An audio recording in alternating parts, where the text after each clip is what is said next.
வேண்டிய வரங்களை தரும் காஞ்சி காமாட்சியம்மன் கோவில். தமிழகத்தில் சக்தி பீடங்களில் ஒன்றாக விளங்குவது காஞ்சி காமாட்சியம்மன் கோவில். இங்குள்ள அம்பிகையை பக்தர்கள் தாயாகவும் குழந்தையாகவும் வழிபடுகிறார்கள். தன்னை தேடி வரும் பக்தர்களுக்கு வேண்டும் வரங்களை தரும் அற்புத தெய்வமாக அன்னை காமாட்சி விளங்குகிறார்கள். அன்னை காமாட்சி ஆதி சங்கரரால் பிரதிஷ்டை செய்யப்பட்ட ஸ்ரீ சக்கரத்தின் முன்பு அமர்ந்து காட்சி தருவதால் பக்தர்களின் அறியாமையை போக்கி ஞானம் அளிப்பவளாகவும் இத்தல அம்பிகை விளங்குகிறார்கள். நாட்டின் பல பகுதிகளில் இருந்தும் ஏராளமான பக்தர்கள் வந்து காஞ்சிபுரம் வந்து அன்னையை வழிபட்டு செல்கின்றனர். காஞ்சிபுரத்தில் அமைந்துள்ள மிக முக்கியமான கோவில்களில் ஒன்று காமாட்சியம்மன் திருக்கோவிலாகும். 51 சக்தி பீடங்களில் ஒன்றாகவும் மோட்சம் தரும் தலங்களில் ஒன்றாகவும் அன்னை காமாட்சியம்மன் திருக்கோவில் அமைந்துள்ளது. வேண்டுபவர்களுக்கு வேண்டும் வரங்களை தரும் அன்னையாகவும் பேசும் தெய்வமாக காமாட்சியம்மன் அருள் பாலித்து வருகிறார்கள். தமிழகத்தில் உள்ள மிக முக்கியமான சக்தி பீடமாக விளங்கும் காஞ்சிபுர காமாட்சியம்மன் கோவில் அன்னை பராசக்தியின் தொப்புள் பகுதி விழுந்த இடமாக கருதப்படுகிறது. அதனாலேயே இந்த தலம் நாபி பீடம் என அழைக்கப்படுகிறது. காஞ்சி காமாட்சியம்மன் கோவில் அமைந்ததற்கு 2 விதமான வரலாற்று கதைகள் சொல்லப்படுகிறது. தச்சனின் யாகத்தீயில் குதித்து உயிரை மாய்த்து கொண்ட சதியின் உடலை தூக்கி கொண்டு சிவபெருமான் சுற்றிய போது அன்னையின் தொப்புள் பகுதி விழுந்த இடத்தில் சக்தி பீடம் அமைக்கப்பட்டதாக சொல்லப்படுகிறது. புராணங்களின்படி மற்றொரு கதையாக கைலாயத்தில் தவத்தில் ஆழ்ந்திருந்த சிவபெருமானின் கண்களை பார்வதி தேவி விளையாட்டாக மூடியதால் உலகமே இருளில் மூழ்கியது. அந்த தவறிற்காக அன்னையை பூலோகம் சென்று தவம் செய்ய கூறினார் சிவபெருமான். பூலோகம் வந்த அன்னையும் மாங்காடு தலத்தில் தீ மூட்டி தவம் செய்தால் அவரின் தவத்திற்காக மகிழ்ந்த சிவன் காஞ்சிபுரத்தில் வந்து தன்னை அடையும்படி கூறினார். அதன்படி சிவனையும் அடையும் பொருட்டு அன்னை வந்து அமர்ந்த இடமே காஞ்சிபுரம் என்று சொல்லப்படுகிறது. தங்க கோபுரத்தின் கீழ் அமைந்த கருவறையில் அன்னை 2 கால்களையும் மடித்து பத்மாசனத்தில் அமர்ந்த கோலத்தில் காட்சி தருகிறார். 4 திருக்கரங்களுடன் காட்சி தரும் அன்னையின் முன் 2 கைகளில் கரும்பு வில்லும் மலர் கணையங்களும் ஏந்தியபடியும் பின்னிரு கைகளில் பாசம் மற்றும் அங்குசம் வைத்த நிலையிலும் கருணையே வடிவமாக மங்கள ரூபிணியாக பரபிரம்ம சொரூபிணியாக காட்சி தருகிறார். ஆரம்பத்தில் உக்கிரமாக காட்சியளித்த அன்னையின் முன் ஸ்ரீ சக்கரத்தை ஆதிசங்கரர் பிரதிஷ்டை செய்த பிறகு சாந்த வடிவமாக மாறினாள். காயத்ரி மண்டபத்தில் அமைந்துள்ள அன்னையின் கருவறையை சிவன், விஷ்ணு, பிரம்மா ஆகியோரின் சக்திகள் அடங்கிய திரித்துவத்தால் சூழப்பட்டுள்ளது.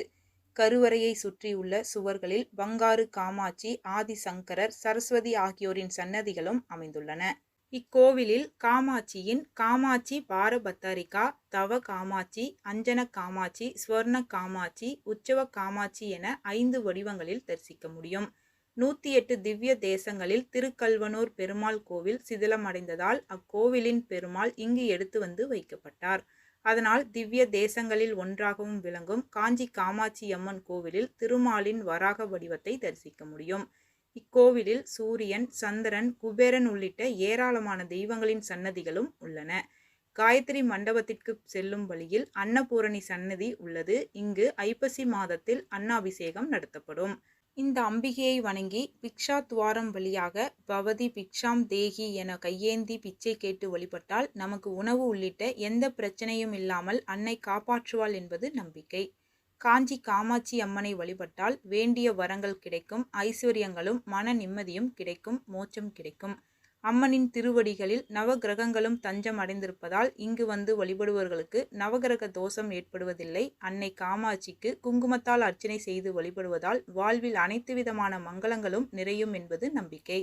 அன்னை காமாட்சியின் கருவறைக்கு முன் துருவாசருக்கு தனி சன்னதி உள்ளது. இவர் சிவனின் அவதாரம் என கருதப்படுகிறார். அன்னை காமாட்சி பக்தர்களை பாதுகாக்கவும் எல்லையற்ற கருணையை வழங்கவும் அளவில்லாத சக்தியை குறிக்கும் சத்வ சக்தியாக துர்வாசகர் உள்ளதாக சொல்லப்படுகிறது. அன்னை காமாட்சியை போற்றும் திரிபுர மகிம ஸ்தோத்திரம், லலிதா ஸ்தவரத்தினம் ஆகிய ஸ்தோத்திரங்களை இவரே இயற்றியுள்ளார். சரஸ்வதியின் சாபத்தால் கேட்கும் திறன் அற்றவராகவும் பேசும் திறன் அற்றவராகவும் இருந்த துருவாசர் அன்னை காமாட்சியின் கருணையால் சாபத்திலிருந்து விடுபட்டதாக புராணங்கள் சொல்கின்றன. லலிதா சகஸ்ரா நாமத்தில் முதல் திருநாமமாக விளங்கும் ஸ்ரீ மாதா என்ற துதி அன்னை காமாட்சியையே குறிப்பதாக சொல்லப்படுகிறது. ஹயக்ரீவர் அகத்திய முனிவர் மூலம் லலிதா சகஸ்ரா நாமத்தை அருளியதால் ஹயக்ரீவர், அகத்தியர் இருவருக்கும் இக்கோவிலில் சன்னதிகள் உள்ளன. இக்கோவிலின் தல விருட்சமாக மாமரம் உள்ளது. இது பல யுகங்களாக இருப்பதாக சொல்லப்படுகிறது. மாசி மாதத்தில் காமாட்சி அம்மனுக்கு தேர் திருவிழா, தெப்ப உற்சவம், பிரம்மோற்சவம் ஆகியன நடத்தப்படுகின்றன. இது தவிர நவராத்திரி, ஆடி, ஐப்பசி பூசம், சங்கர ஜெயந்தி, வைகாசி மாதத்தில் வசந்த உற்சவம் ஆகியவை நடத்தப்படுகிறது. அனைத்து மாதங்களிலும் வரும் வெள்ளிக்கிழமையில் சிறப்பு பூஜைகள் நடத்தப்படுகிறது. திருமண வரம், குழந்தை வரம் ஆகியவையே இத்தலத்திற்கு வரும் பக்தர்களின் முக்கிய வேண்டுதலாக உள்ளது. இங்குள்ள சந்தான ஸ்தம்பத்தை வணங்கினால் புத்திர பாக்கியம் கிடைக்கும் என்பது நம்பிக்கை. தசரத சக்கரவர்த்தி இங்கு வந்து புத்திர காமேஷ்டி யாகம் செய்துதான் ராமர், லட்சுமணர் ஆகியோர் பிறந்ததாக வரலாறு சொல்கிறது. வேண்டுதல் நிறைவேறியவர்கள் அம்மனுக்கு புடவை சாத்துதல், அன்னதானம், அபிஷேகம் ஆகியவை செய்து வேண்டுதல் நிறைவேற்றுகிறார்கள்.